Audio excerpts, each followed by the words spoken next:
우리가 이제 지난 주간에 이 고린도전서 13장 한 부분을 봤어요. 사랑이 없으면 우리가 아무것도 아니다. 하나님께서 은사를 주신 것은 바로 그 은사가 사랑으로 드러날 수 있도록 하기 위해서 은사를 주신 거거든요. 이게 이 12장 혹은 14장에 여러 가지 은사들이 나오고 그 은사에 대한 설명들이 나오는 이유는 이 은사들이 어떤 것이 있나 그것을 알려주고 리스트를 작성해서 그 중에 어떤 게 크냐 작냐, 어떤 게 귀하냐, 어떤 것은 흔하냐, 이런 거를 얘기하려고 하는 게 전혀 아니고, 그 은사를 주신 목적이 사랑을 하기 위한 것이고 사랑의 공동체를 만들기 위한 것인데, 우리가 그 은사를 가지고 그런 목적에 부합하게 살고 있냐, 그런 공동체를 만들고 있냐, 이거를 이제 하나님께서 우리에게 물으시는 거죠. 그래서 결국 우리가 하나님의 사랑을 본받아서 살아가고 어떻게 하든지 결론적으로는 사랑을 나누는 그 공동체를 만들기 위한 소망, 그것을 가지고 살아야 돼요. 그런데 이제 그게 빗나가면 어떻게 되냐면 그 은사도 사랑도 자기 자랑이 돼요. 내가 이 정도로 열심히 사랑하고 헌신하고 희생하는 사람이다를 드러내기 위해서 사랑을 하는, 그건 잘못된 사랑인 거죠. 그건 사랑이라고 볼 수 없는 거예요. 사랑은 구체적으로 뭐냐 했을 때, 사랑은 이런 개념은 아닙니다. 다시 말하면 말로써 사랑을 할 수 있는 건 아니에요.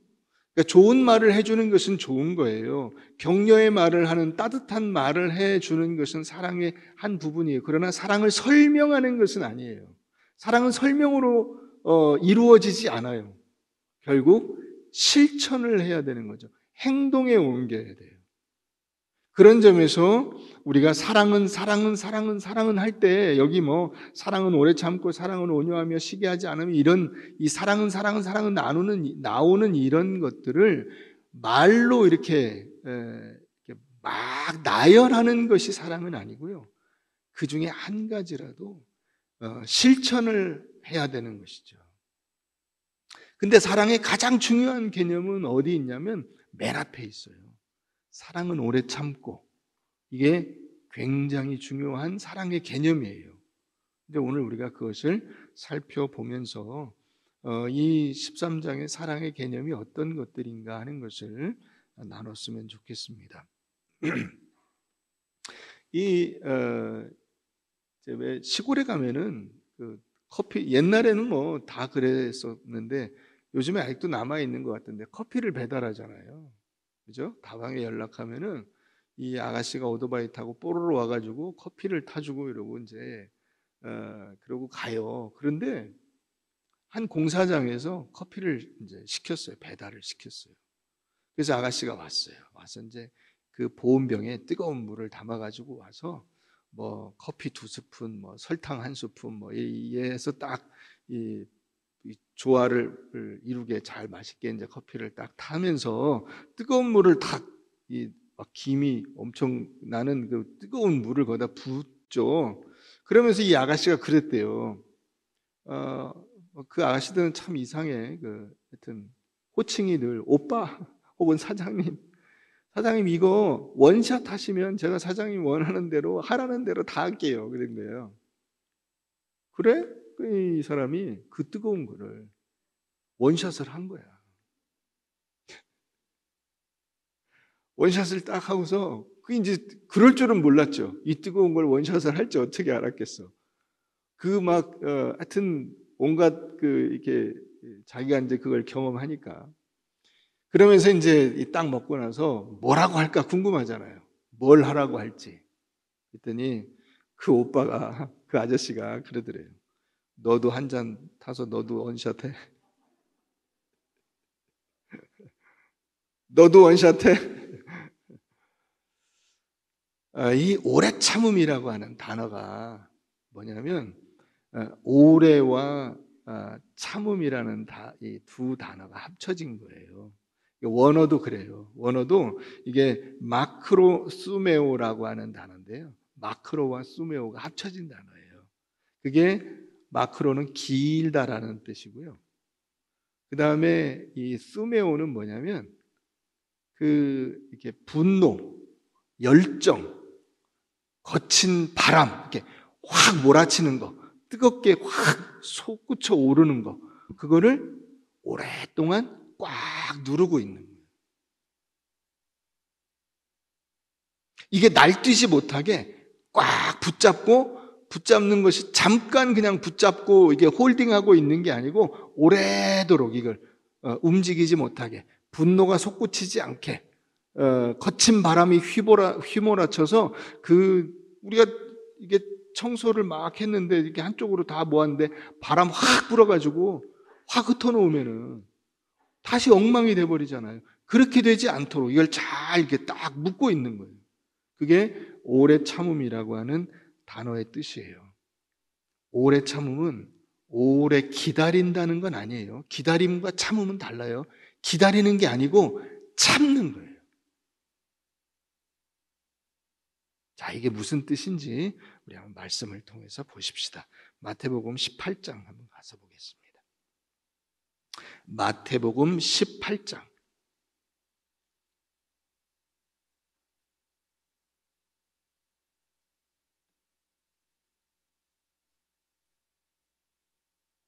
마태복음 18장 21절입니다. 그때에 베드로가 나와 이르되 주여 형제가 내게 죄를 범하면 몇 번이나 용서하여 주리이까? 7번까지 하오리이까?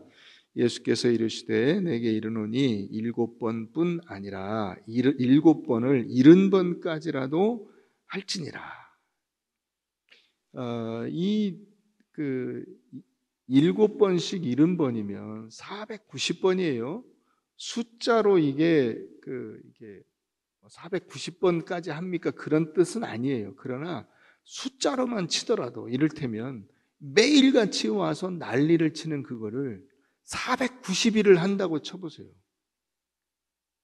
도저히 견딜 수 없겠죠. 그렇지 않아요? 여러분 부부싸움을 하루도 거르지 않고 490일을 한다고 쳐보세요.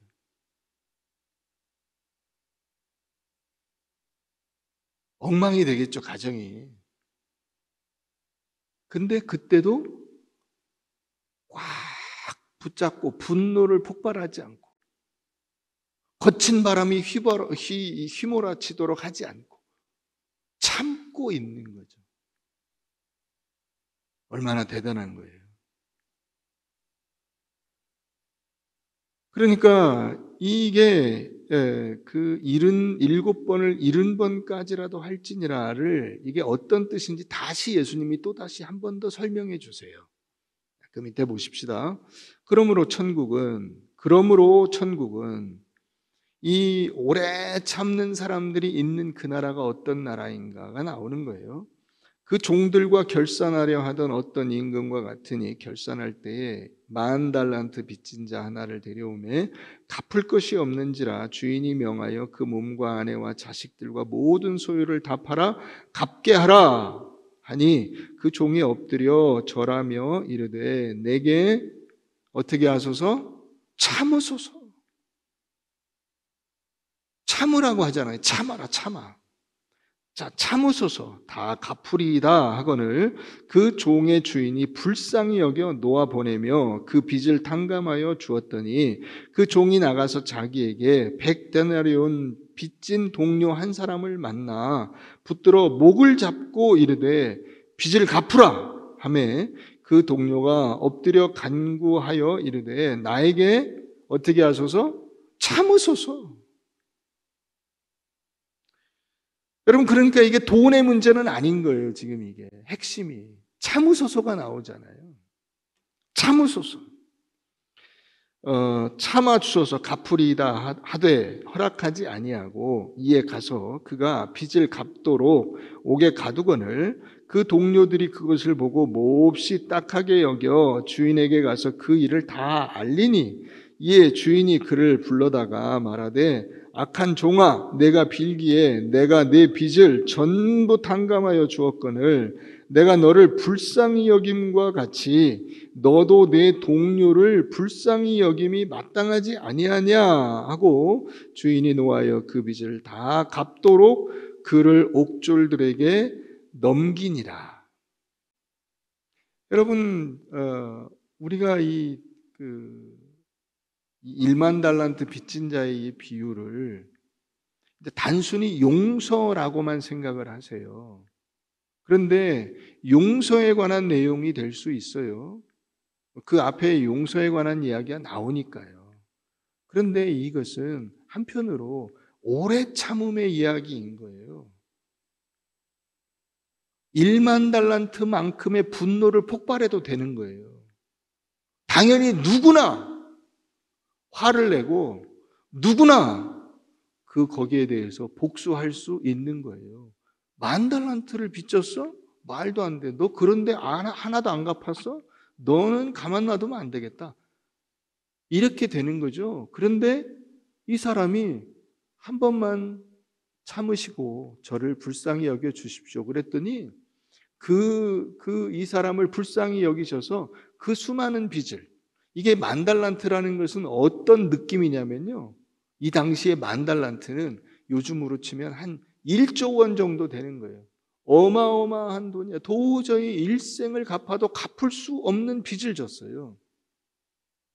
그렇게 엄청난 빚을 진 것도 이 하나님께서 참으셨잖아요.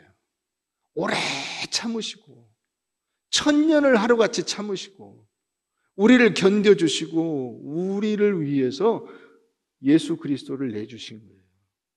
그런데 우리는, 이 사람은 어떻게 했냐면 그렇게 빚을 탕감받고 이제 갔는데 나가서 한 10만 원 빚진 사람을 만난 거야.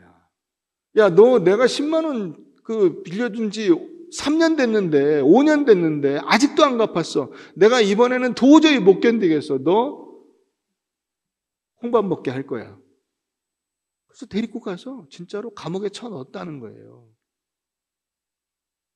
그랬더니 과연 이것이 네가 제대로 하는 것이냐?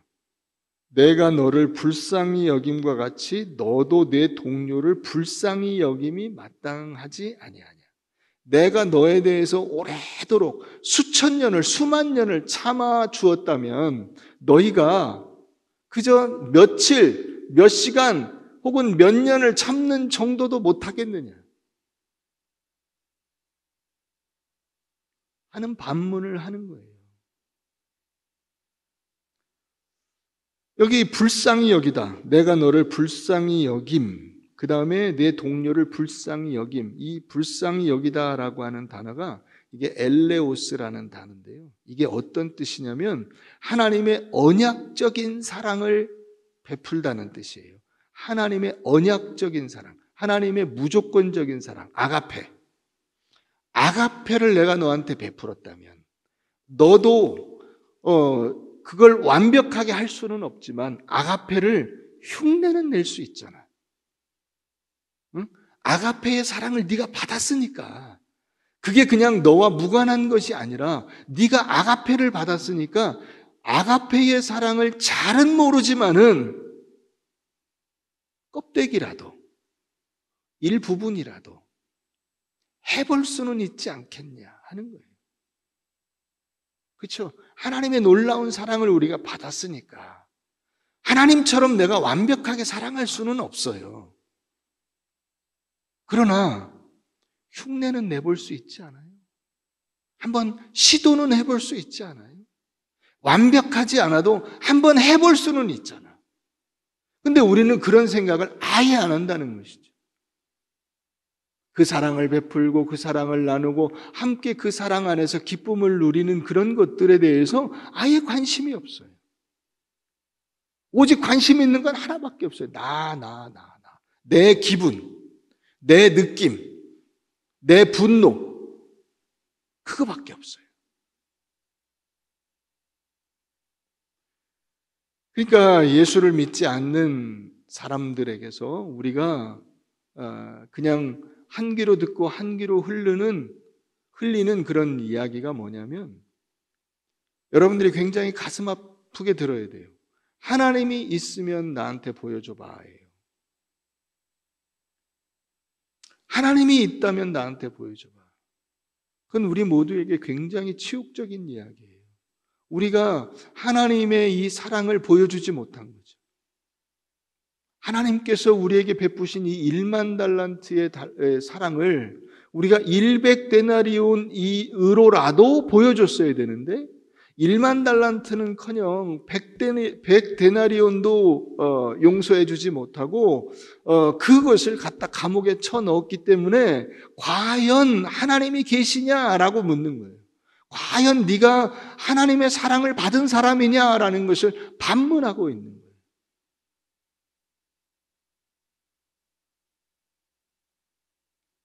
뿐만 아니라 교회 안에서 우리가 교회를 향해서 다른 사람을 향해서 우리 교회에 사랑이 없어. 교회에 사랑이 없어 라는 말을 하는 경우가 있어요. 전형적인 책임 전가예요.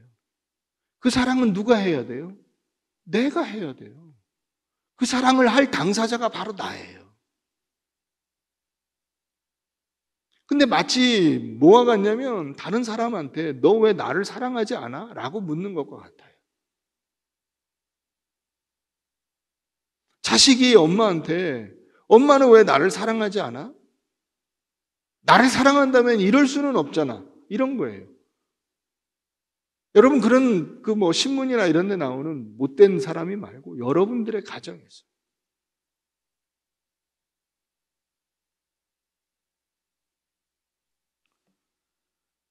고린도 교회가 사랑하는 일에 실패했어요. 근데 여러분 아세요? 고린도 교회가 우리가 이미 앞에서부터 계속 살펴온 것처럼 신령한 지식도 가지고 있었고요. 열심도 있었고요. 은사도 많이 받았어요. 그러니까 겉으로 보기에는 아주 열심히 신앙생활 잘하는 것처럼 보여요. 그런데 하나님께서 이 고린도 교회를 향해서 너희 사랑하지 않는다라고 지금 책망하고 계시는 거거든요. 사랑이 없으면 아무것도 아니야. 사랑이 없으면 은사 소용없어. 사랑이 없으면 무슨 지식 소용없어. 사랑이 없으면 무슨 열심 다 필요 없어. 그거 다 없는 거나 마찬가지야. 사랑이 없으면 내가 아무것도 아니다 하잖아요. 아니다. 아무것도 아니다. 너라고 하는 존재 자체가 없는 거나 마찬가지다. 여러분 그게 우리들의 모습이에요. 결국 우리가 이 땅에 존재했다가 돈을 남겼든 권세를 남겼든 뭘 여러분들이 하고 가셨든 상관이 없어요. 결국 사랑이라고 하는 흔적이 안 남았을 때 여러분들의 인생은 꽝이에요. 존재하지 않았던 것과 같아요. 이게 굉장히 우리에게 큰 경고가 되는 것입니다. 다시 말하면 신앙생활도 신앙생활의 본질이라고 할 수 있는, 핵심이라고 할 수 있는 사랑을 알고 그 사랑의 열매를 맺지 못할 때 우리의 신앙은 결과적으로는 실패한 것이 되고 말아요.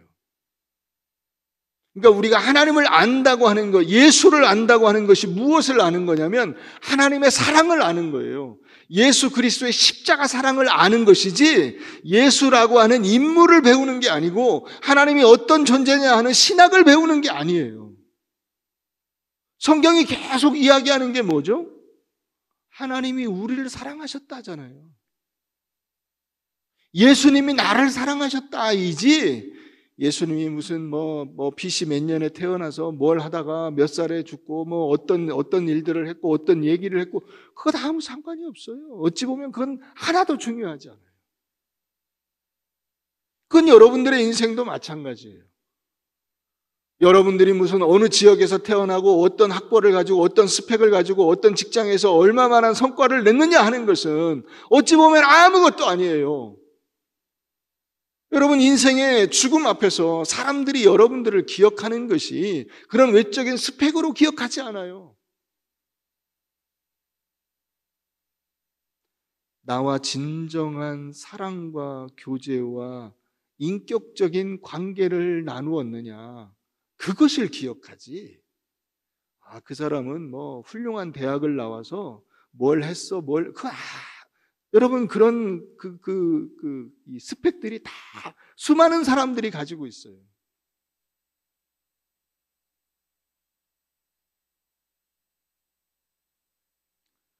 자, 사랑하지 않는 모습을 우리가 하나님께서 또 지적하고 계시는데, 그 사랑하지 않는 모습이 무언가를 한번 볼까요? 마태복음 7장을 한번 가서 보십시다.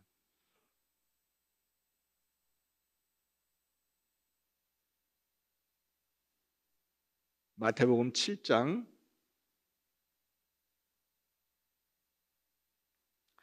비판을 받지 아니하려거든 비판하지 말라. 너희가 비판하는 그 비판으로 너희가 비판을 받을 것이요 너희가 헤아리는 그 헤아림으로 너희가 헤아림을 받을 것이니라. 어찌하여 형제의 눈 속에 있는 티는 보고 내 눈 속에 있는 들보는 깨닫지 못하느냐. 보라, 내 눈 속에 들보가 있는데 어찌하여 형제에게 말하기를 나로 내 눈 속에 있는 티를 빼게 하라 하겠느냐. 외식하는 자여, 먼저 내 눈 속에서 들보를 빼어라. 그 후에야 밝히 보고 형제의 눈 속에서 티를 빼리라. 여러분, 이게 그 사랑하지 않는 아주 전형적인 모습이에요. 비판하는 것. 자, 그게 이 고린도전서 13장에서는 5절 후반부에 보면 거기 악한 것을 생각하지 아니하며, 그러니까 5절 무례히 행하지 아니하며 자기의 유익을 구하지 아니하며 성내지 아니하며 악한 것을 생각하지 아니하며, 그렇죠? 무례히 행하고 악한 것을 생각하는 것이 뭐냐? 그게 비판하는 거예요. 자, 6절에 보면 불의를 기뻐하지 아니하며 돼 있죠. 불의를 기뻐하는 것이 뭐냐면 비판하는 거예요. 여러분, 누군가 여러분들이 이렇게 미워하는 사람이 있어요. 그러면 다 노리고 있어요. 마치 그 먹이를 노리는 맹수와 같이 다 노리고 있어요. 뭘 노리고 있죠? 잘못하기만을 기다리고 있어요. 너 한번 두고 봐. 내가 너 잘못하기만 하면 내가 가만 안 놔둘 거야. 그래서 잘못을 범하자마자 팍 달려들어서 무는 거예요. 그게 악한 것을 생각하는 거예요. 불의를 기뻐하는 거예요. 너 한 번만 걸리면 내가 가만 안 둘 거야. 이거죠. 그래서 비판을 하죠. 근데 여러분, 여기 뭐라고 돼 있어요? 비판하는 사람에게 더 큰 잘못이 있어. 비교할 수가 없어. 여러분, 들보는 큰 이게 그 나무잖아요. 티끌은 그 나무에 눈곱만큼 쬐끄맣게 붙은 결점이에요. 그게 티끌이야. 그러면 우리가 티끌을 보고 막 이 티끌이 있어, 여기 티끌이 있어, 여기 티끌이 있잖아, 이게 지저분하잖아, 이렇게 얘기했더니 보니까 자기 안에는 들보가 있어. 티끌이 수백만 수천만 개 있다고요. 100데나리온을 수백만 수천만 개 쌓아야 1만 달란트가 되는 거예요.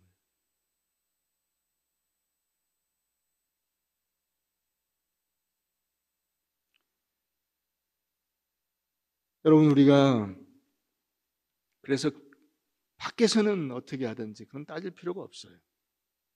신앙 안에서는 미운 사람조차도 그 사람이 잘 되기를, 그 사람이 변화되어 훌륭한 사람으로 하나님 앞에 쓰임 받기를 기도하고 같이 협력하는 거예요. 그러니까 우리가 뭐 심지어는 예를 들어서 김정은이라도 저놈은 죽어야 돼가 아니라 하나님께서 그 마음을 변화시켜 주셔서 기적적인 역사가 나타난다면 김정은이도 예수 믿고 구원받아 제대로 된 그 사람으로 살았으면 좋겠다 하는 마음을 갖는 거예요. 심지어는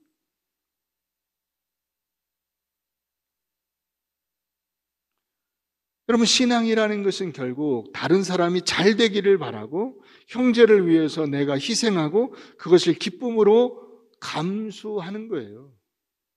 그게 자기 십자가를 지는 겁니다. 그게 내가 무슨 뭐 무슨 자식의 짐을 지고 이런 게 아니고 자기 십자가를 진다는 것은 다른 사람을 위해서 내가 희생하고 헌신하는 이것을 감수해내는 거예요. 그런데 우리는 교회 안에서 어떻게 하죠? 열심히 기도하고 열심히 봉사하고 열심히 충성하고 열심히 헌신하고 그 헌신한 결과로 뭘 합니까? 비판을 해요. 다른 사람을.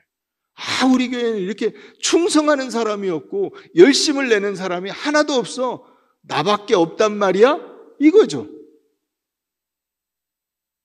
우리 교회는 진짜로 기도하는 사람이 없어. 기도하는 사람은 누구예요? 자기거든. 자기는 기도하는데 남들은 기도 안 한다는 거야. 비판하지 말아야 되는 거예요. 그래서 우리가 기도하는 것으로 열심을 내는 것으로 사람이 바뀌지 않고 뭘로 바뀌어요? 사랑으로 바뀌는 거예요. 사랑하는 것으로 바뀌는 거예요. 자, 오늘 말씀에 굉장히 중요한 의미가 하나 더 있어요. 우리 13장 한번 가서 보세요. 고린도전서 13장 우리 9절 한번 봅니다. 9절 10절 같이 한번 읽어보겠습니다. 시작. 우리는 부분적으로 알고 부분적으로 예언하니 온전한 것이 올 때에는 부분적으로 하던 것이 패하리라. 자, 우리가 하나님의 나라를 제가 그렇게 표현을 했어요. 하나님의 나라는 이미 임했다. 언제 임한 거예요? 예수님이 오실 때. 예수님이 오실 때 하나님의 나라가 임한 거예요. 그래서 천국이 가까웠으니 회개하라가 그래서 세례 요한도 예수님도 외치신 거예요. 예수님이 오신 거예요. 그런데 아직 완성은 안 됐어요. 아직. 그래서 이미와 아직 사이의 긴장을 우리가 살아간다는 말씀을 드렸어요. 이미 하나님의 나라는 시작이 되었지만 아직 완성은 안 되었어요. 그래서 지금 우리가 사는 이 세상 속에서 우리는 하나님의 나라를 부분적으로만 경험을 하는 거예요. 부분적으로. 완전히 경험할 수는 없어요. 그 완전을 우리는 기다리고 있죠. 그죠? 하나님의 나라가 완전히 임해서 예수님이 다시 오시고 하나님 앞에 그 예수 그리스도의 그 성도들로서 함께 왕노릇하고 온 천하의 하나님의 영광을 높이고 찬양하는 그 일을 우리는 소망하고 기대하면서 살아갑니다. 지금은 아직 안 됐어요. 그래서 지금 부분적인 거예요. 그래서 우리는 부분적으로 알고 부분적으로 예언하고 아직 온전한 것이 아니에요. 그때 되면 부분적인 것이 패할 것이다. 그렇죠? 모든 세상에 조각조각 난 것들은 다 그때 정리가 싹 될 거예요. 여러분 집을 지어 보셨어요? 혹은 뭐 직접 집을 안 지으셨어도 공사장을 많이 보셨을 거예요. 공사장에 가보면 부분적으로 지금 됐죠, 집이. 근데 그 주변이 어떻습니까? 엄청 지저분하죠. 건물 자체도 아직 완성이 안 돼서 굉장히 지저분하고요. 바닥은 뭐 말할 것도 없어요. 온갖 그 건설, 이 건축 쓰레기들이 거기 바닥에 다 있어요. 그러니까 여러분 마치 지금 우리가 사는 세상이 그런 것 같아요. 세상이 엄청 험하고 더럽고 추하고 지저분하고 어떻게 될는지를 모르겠어요.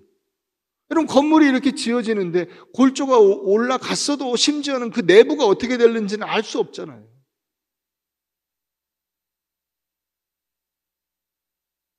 근데 완성되는 그 시점이 있죠. 그죠? 그때 되면 우리가 그것을 분명히 보게 되겠지만 지금은 아직 아닌 거예요. 이런 상황에서 하나님께서 우리가 지금 엉망인 이 세상을 살아갈 수 있도록 은혜를 베풀어 주시는 거예요. 그게 1차적으로는 은사고요. 훨씬 더 중요한 우리가 이 어두운 세상을 헤쳐갈 수 있는 등불과 지팡이, 그게 뭐냐? 그게 사랑이에요.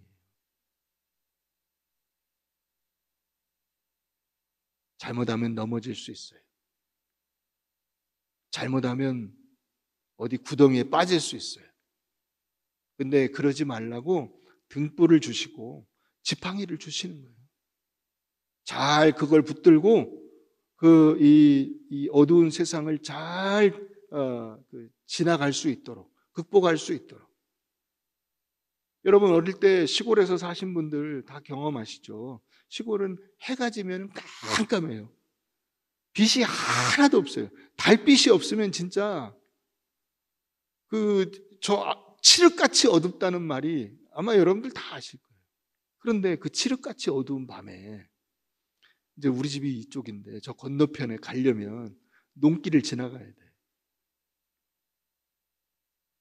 내가 그 길을 훤히 알아요. 그렇지만은 너무 깜깜하기 때문에 길이 잘 안 보여요. 그래서 어떻게 됩니까? 가다가 옆에 논두렁에 빠집니다. 그래서 신발이 다 젖어요. 그런 일들이 비일비재해. 그래가지고 그 건너편에 이제 도달해서 오다가 빠졌네. 그러면 다 박장대소하고 웃어요. 아이고, 그랬구나. 그렇지만 바보 같다는 말은 안 해요. 왜? 자기도 빠졌었거든. 네, 다 빠져요. 다. 그건 어쩔 수가 없는 거예요. 너무 깜깜하기 때문에 안 보여요. 여러분, 세상은 빛이 없어요. 이 어두움에 예수 그리스도가 오셔서 예수께서 우리에게 빛을 주신 거예요. 빛을. 그렇게 해서 구원을 받고 우리가 구원받은 하나님의 백성으로 살아가면서 그럼에도 불구하고 이 어두운 세상을 어떻게 헤쳐가란 말입니까? 그래서 우리에게 주신 것이 사랑이에요. 이 사랑을 우리가 붙들고 어둡고 힘겨운 이 세상을 헤쳐나가야 돼요.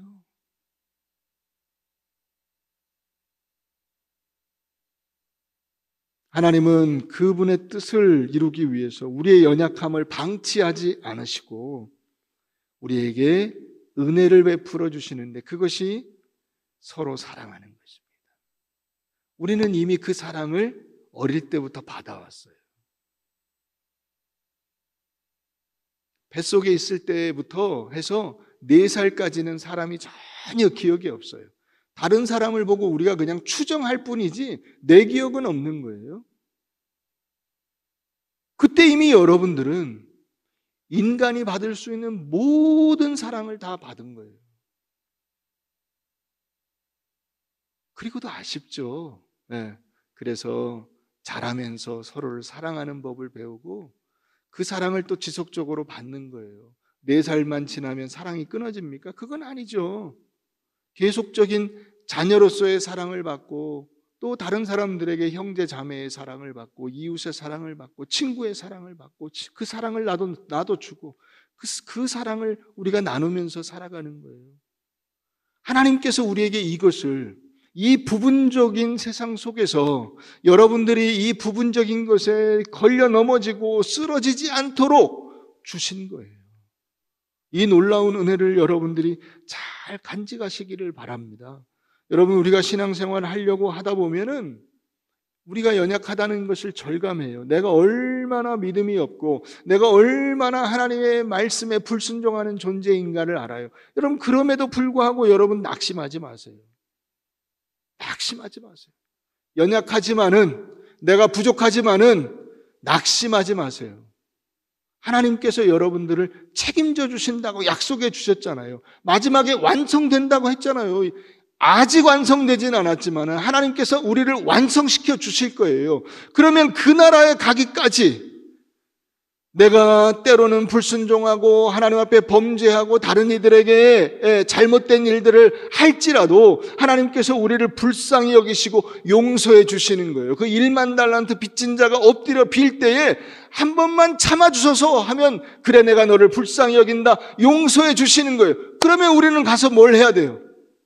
나도 가서 다른 이들에게 같이 그 사랑을 나누며 오래 참고 악을 기뻐하지 않고 남의 그 불의를 기뻐하지 않고